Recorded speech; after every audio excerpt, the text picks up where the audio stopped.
Hi guys, welcome back to my channel. I hope आप सब लोग खुश होंगे और अपनी लाइफ को और अच्छा बनाने में लगे पड़े होंगे। तो आज मैं वापस आ चुका हूँ आपके साथ एक रियल हॉरर स्टोरी के साथ, जो मैंने एक टीचर से सुनी थी, जिनसे मैं यूट्यूब के थ्रू पढ़ता था जब मैं नीट की प्रिपरेशन कर रहा था। तो ये स्टोरी का क्रेडिट पूरा उनको जाता है और उनका यूट्यूब चैनल भी है प्रिंस सिंह नाम से। तो थैंक यू सर, आपने ये स्टोरी हमको सुनाई और ये मेरी one of the favourite story है। तो मैं आप लोगों के साथ ये स्टोरी शेयर करना चाहूँगा। तो इस स्टोरी में एक वीडियोग्राफर होता है जो डिस्कवरी के लिए डॉक्यूमेंट्रीज शूट करता है। तो उसको एक ऑफ़र आता है डिस्कवरी की तरफ से ही कि आप केरला के जंगलों में जाके एक वाइल्ड लाइफ इंसेक्ट्स के लिए और फ्लावर्स के लिए, वहाँ के वेजिटेशन पे एक डॉक्यूमेंट्री शूट करो जो हम हमारे चैनल पे दिखाना चाहते हैं। तो वो उस चीज़ के लिए मान जाता है।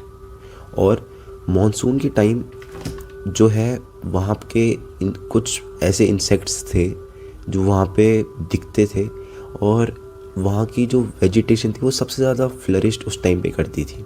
तो उसने सोचा कि वो टाइम बेस्ट होगा। तो वो और उसकी वाइफ उस डॉक्यूमेंट्री को शूट करने के लिए केरला निकल पड़ते हैं। वो फॉरेनर्स थे, वो दूसरी कंट्री से थे, वो इंडिया आए थे just to shoot that documentary. तो वो लोग वहाँ पे आ जाते हैं। वहाँ केरला का कोई तो एक छोटा सा विलेज था, उसके पीछे एक पहाड़ी थी। उस पहाड़ी पे ही जाके वो डॉक्यूमेंट्री शूट होती। तो उन्होंने उसके सबसे पास वाला जो होटल था उसको ही बुक कर लिया कि उनको वहाँ पे जाने के लिए बहुत इजीली एक्सेसिबल होगा और उनको ज़्यादा मेहनत भी नहीं करनी पड़ेगी। तो वो दोनों वहाँ पे होटल में जाके चेक इन कर लेते हैं। और वहाँ पे एक भैया थे, भैया तो नहीं, वो काफ़ी बूढ़े अंकल थे जिनको वहाँ पे सब रामू भैया बोला करते थे। तो रामू भैया ने उनका सामान उठाया और उनके रूम में रख दिया। उनको बता दिया कि अगर आपको कोई भी नीड हो या कोई भी हेल्प हो, आप सीधा मुझे बताना, मैं आपकी वहाँ पे हेल्प कर दूँगा। उन्होंने बोला ओके भैया, हम आपको बता देंगे। और वो सीधे पहले दिन जाते ही उस पहाड़ी पे चले गए और अपनी एक डॉक्यूमेंट्री शूट करने लग गए। उनको शाम हो गई थी वो डॉक्यूमेंट्री शूट करते करते। वो फर्स्ट डे था वहाँ पे उनका, और उन्होंने सोचा था कि विद इन 7 डेज़ उसको शूट करके चल जाएंगे और उसको फिर बाद में एडिट वगैरह करेंगे। तो पहला दिन हुआ, वो वापस आ गए, सब कुछ नॉर्मल था। वो बहुत खुश थे कि यार बहुत अच्छी वहाँ पे फौना और फ्लोरा था, जिससे उनको फील हुआ कि यार ये डॉक्यूमेंट्री बहुत अच्छी बनेगी और आगे जाके हो सकता है कि ये बहुत ज़्यादा ट्रेंड भी कर जाए। तो वो बहुत खुश थे कि हम बहुत अच्छी जगह आए हैं और ये हमने एक अच्छा प्रोजेक्ट चूज़ किया है। तो वो जब वापस आते हैं तो वहीं पे जो होटल था वहाँ पे उस टाइम पे बहुत कम लोग आए थे, क्योंकि जनरली मानसून में लोग ट्रैवल नहीं करते उस जगह पे। बट वहाँ पे वो डॉक्यूमेंट्री शूट करने आए थे, तो उस होटल में वो अकेले और 1-2 फैमिलीज़ और ही थी बस। तो वहाँ पे वो बाहर जो उनका गार्डन था वहाँ पे बॉनफायर जला के बैठे हुए थे। तो रामू भैया अपने घर वापस जा रहे थे, बट उन लोगों ने उनको बोला कि रामू भैया एक बार आइएगा प्लीज़, आपसे कुछ बात करनी थी। तो वो रामू भैया वहाँ पर जाके बैठ जाते हैं और वो पूछते हैं कि ऐसा यहाँ पे कल्चर क्या है, और वो पहाड़ी बहुत अच्छी लगी हमको और बहुत अच्छी जगह है, यहाँ बहुत अच्छी जगह रहते हो, हम बहुत खुश हैं यहाँ पे आने पे। रामू भैया ने बोला कि हाँ, ये बहुत अच्छी जगह है और यहाँ पे बहुत अच्छी बहुत से एंडेमिक और बहुत से ऐसे फ्लावर्स और उगते हैं जो पूरी इंडिया में और कहीं नहीं उगते, इंडिया के पूरे वर्ल्ड में कहीं नहीं उगते। तो आप ज़रूर उनको शूट करिएगा, पर एक चीज़ का ध्यान ज़रूर रखिएगा कि जो पहाड़ी है उसका एक रेस्ट्रिक्टेड एरिया है जहाँ पे फेंसिंग हो रखी है, उसको पार मत करिएगा, उसके अलावा बाकी सब कुछ सेफ है।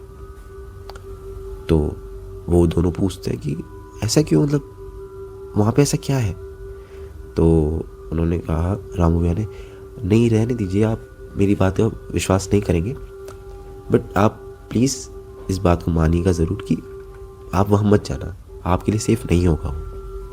उन्होंने कहा नहीं भैया, आप बताइए, हम ज़रूर आपकी बात को मानेंगे, आप ऐसा मत सोचिए कि हम आपकी बात को टाल देंगे।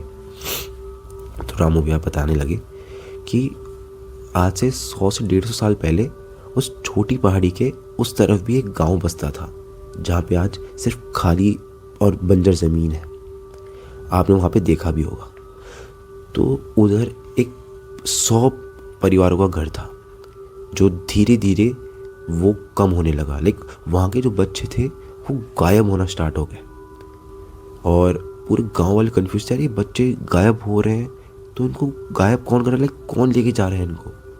तो उनमें से एक गांव वाले ने बताया कि उस छोटी पहाड़ी के थोड़े पीछे के साइड एक चुड़ैल आके रहने लगी है, जो इन बच्चों को गायब करती है और काला जादू करती है। गांव वालों ने देखा कि यार ये क्या, मतलब बच्चों को गायब कर रही है। उन्होंने तुरंत सोचा कि वो फटाफट चलो और उसको बोल गया कि यहाँ से चली जा, और फटाफट से वो सारे इकट्ठा हुए और चुड़ैल के वहाँ पे उससे बात करने चले गए। उस टाइम पे सारी चीज़ें नॉर्मल थी, लेकिन बहुत सी औरतें उस टाइम पे उस एरिया में ब्लैक मैजिक को प्रैक्टिस करती थी। तो वो वहाँ पे चले गए और उसने उसको वार्न किया कि अगर तुमने कभी भी किसी बच्चे को वापस उठाया या तुमने कभी ऐसा कुछ किया तो हम तुमको यहाँ पे जिंदा जला देंगे।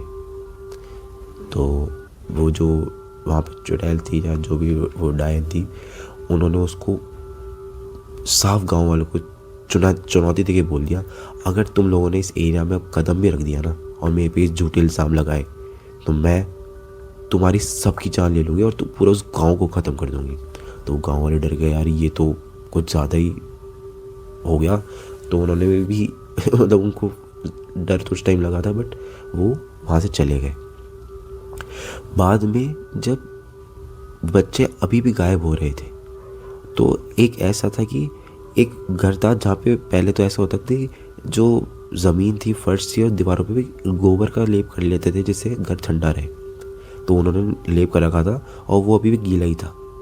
वहाँ पे उन्होंने देखा कि जो बच्ची गायब हुई तो वहाँ पे फुटस्टेप्स भी मार्क हुए, जहाँ पे उस बच्ची के फुटस्टेप्स है और एक और थोड़े बड़े कदम थे, जिसमें एक जो चिट्टी उंगली और उसके बगल वाली उंगली थी वो दोनों नहीं थी, बस 3 उंगलियों के जो 3 टोज थे उनकी वहाँ पे फुट मार्क्स थे। तो एक गांव वाले ने नोटिस किया और बताया कि हाँ वो चुड़ैल का मैंने पाँव नोटिस किया था, उसकी भी पाँव में सिर्फ 3 उंगलियाँ थी और 2 उंगलियाँ गायब थी। तो गाँव वालों को पता चल गया कि ये नहीं, ऐसे नहीं मानेगी, हमको इसको सबक सिखाना पड़ेगा। उन सब ने तुरंत डिसाइड किया कि हम चलेंगे और इसको जाके ज़िंदा जला देंगे, और उन्होंने यही किया। उसको उन्होंने ज़िंदा फांसी पे लटका दिया और ज़िंदा जला दिया। और मरते मरते उस चुड़ैल ने उनको ये बोला कि अब इस गांव में जो है प्रलय आएगी, इस गांव में तुम लोग कभी खुश नहीं रह पाओगे, और यहाँ पे इस गांव में किसी के भी कभी भी कोई बच्चा कुछ नहीं हो पाएगा, और तुम सबका विनाश हो जाएगा। और सालों में यही हुआ, या तो उस गांव में डेथ्स बहुत ज़्यादा नंबर में बढ़ गई या फिर लोग वहाँ से चले गए, और आज उस गांव में कोई नहीं रहता। जो दोनों डॉक्यूमेंट्री शूट करने आए थे फॉरेनर्स, उन्होंने ही सुना और ज़ोर से हंसे। रामू भैया ने बोला, मुझे पता था कि आप लोग इसको मजाक समझोगे, बट कोई बात नहीं, पर मैं आपको प्लीज़ वार्न कर रहा हूँ कि उस पहाड़ी के उस साइड मत जाना। तो उन दोनों ने बोला, ठीक है रामू भैया, हम उस पहाड़ी की साइड नहीं जाएंगे, आप फिक्र मत करो। तो रामू भैया वहाँ से चले गए, और रामू भैया बोल के, आप कोई भी दिक्कत हो मैं इस बगल में रहता हूँ, आप मुझे बता दिया ना। बोला ठीक है रामू भैया। और रामू भैया जैसे वहाँ से गए तो उन दोनों ने आपस में बात करी, यार अभी भी ये सब इस चीज़ों में बिलीव करते हैं, शायद इनकी सोच अभी तक आगे नहीं बढ़ पाई है। हम तो आज उस फेंस को क्रॉस करके चले भी गए और हमारे साथ तो ऐसा कुछ नहीं हुआ। तो ये सब अंधविश्वास है, और पता नहीं ये लोग इसको कब मानना बंद करेंगे। और ये सब बातचीत करके वो चले गए रूम में अपने सोने। पर जब वो रूम में सोने गए तो अब कुछ ऐसा हुआ जो आज भी मैं सोचता हूँ तो लिटरली मैं बहुत ज़्यादा डर जाता हूँ, लाइक गूज़बम्स आ जाते हैं कि आप भी सुनिएगा। जब वो सो रहे थे तो ऐसे सो रहे थे कि लाइक जो वीडियोग्राफर था उसका चेहरा इस तरफ था और उसकी वाइफ का चेहरा उस तरफ। तो जब वो सो रहा था तो अचानक से उसकी आँख खुली, जिसमें काउंट वो उसकी वाइफ काउंट कर रही थी। उसको ऐसा फील हुआ 1 2 3 4 5। उसने कहा कि यार ये क्या काउंट कर रहे हो, तो क्या उसको लगा कि वो पैसे गिन रही है या कुछ कर रही है, तो उसने कुछ नींदों में बोला यार चुप हो जाओ, सो जाओ। तो आवाज़ रुक गई। फिर उसकी वापस नींद खुली। जब उसकी वापस नींद खुली तो वो काउंटिंग पहुंच चुकी थी 600, 601, 602, 603। उसने बोला अरे यार ये कौन सा टाइम है पैसे गिनने का, तुम सो जाओ, सुबह उठ के काउंट कर लेना, या फिर अभी मैं बहुत थक गया हूँ और कल शूट पे निकलना है, सो जाओ। तो वो आवाज़ फिर से रुक गई और वो वापस सो गया। और जब तीसरी बार उसकी आँख खुली वो काउंटिंग पहुंच चुकी थी 9001, 9002, 9003। अब उस वीडियोग्राफर को गुस्सा आ गया, यार ये क्या कर रहे हो तुम। जैसे उसने इधर मूव करा वो डर के मारे, मतलब उसके लिए जो उसने देखा वो एकदम शॉक्ड रह गया। उसने ये देखा कि रूम के कॉर्नर में उसकी वाइफ की डेड बॉडी थी और एक अजीब सा फिगर उसके बालों को पुल कर रहा था और काउंट कर रहा था 9004, 9005, 9006, 9007। वो ये देखते ही बेहोश हो गया। और जब उसका होश आया, जब उसको सुबह होश आया तो वहाँ पे भीड़ इकट्ठा थी और उसने देखा कि जो उसकी वाइफ थी वो वहाँ पे डेड एकदम पड़ी हुई थी, पर एक चीज़ थी कि उसके बाल गायब थे। वहाँ पे रामू भैया ने उसको बोला आपको मैंने मना किया था ना उस फेंस को क्रॉस करने के लिए, तो आपने उसको ऐसा क्यों किया। उसको पता, वीडियोग्राफर ने बोला मुझे सच में नहीं पता था ये ऐसा सच ये होता है, मैं उस पर बिलीव नहीं करता था। रामू भैया ने उनको बताया कि उस डायन को शायद आपकी वाइफ के बाल पसंद आए और उन बालों को लेने के लिए उसने आपको फॉलो किया और उन्होंने उनको मार के उसके बाल सारे ले गई। वो वीडियोग्राफर आज तक भी जो है पूरा गम में है, पूरा शॉक्ड है कि उसको ऐसा फील होता है कि उसकी वजह से उसकी वाइफ की जान गई।